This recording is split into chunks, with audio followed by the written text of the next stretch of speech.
Apa yang harus aku pikirkan hari ini? Paling tidak inilah yang harus kita programkan dalam otak kita setiap kali kita terbangun. Saya ingin kita memulainya dengan memerintahkan otak kita untuk berhenti dari kebiasaan dan pola pikir lama yang tidak membawa kita pada kebahagiaan.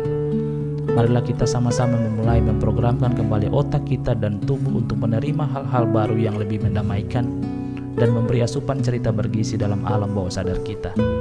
Mari memulai dengan berpikir beberapa hal ini. Kita harus sadar diri kita yang tidak sadar. Karena karakter dan kepribadian hari ini adalah bentukan dari pengalaman-pengalaman masa sebelumnya.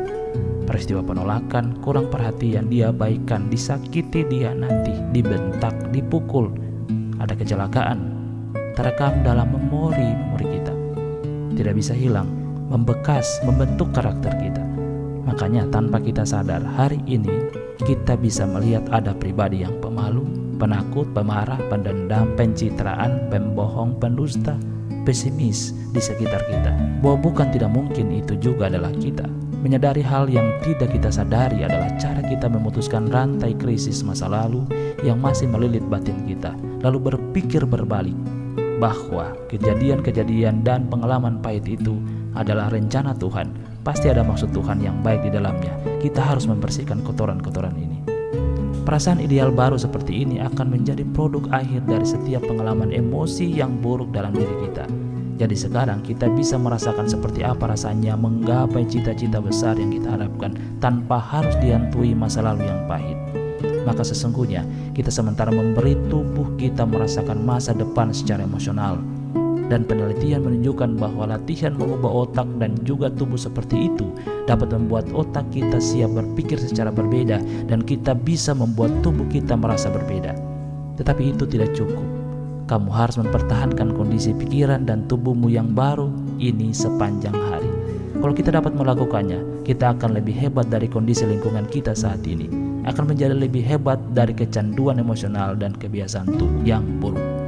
Bersiaplah, karena sesuatu yang besar akan terjadi dalam hidupmu. Itu hukumnya. Itu akan datang dengan cara yang baru sesuai yang kita harapkan. Suatu ketika Raja Yoas melihat dinding-dinding bait Allah sudah retak dan rusak. Bahkan lantai dan perabotan dalam bait Allah pun kotor. Maka disuruhlah rakyatnya membersihkannya dan memberikan persembahan-persembahan yang terbaik bagi Allah. Setelah bait Allah bersih, semua rakyat menjadi senang dan bahagia sepanjang hari. 2 Raja-Raja 12 ayat 4-15. Rasul Paulus berkata, "Tidak tahukah bahwa kamu adalah bait Allah dan Roh Allah diam di antara kamu?" 1 Korintus 3 ayat 16. Maka sekarang hidup yang kotor, batin yang retak dan rusak harus kita bersihkan sebagai persembahan kita kepada Tuhan. Marilah kita berdoa.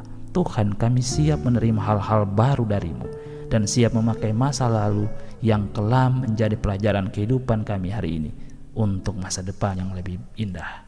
Amin.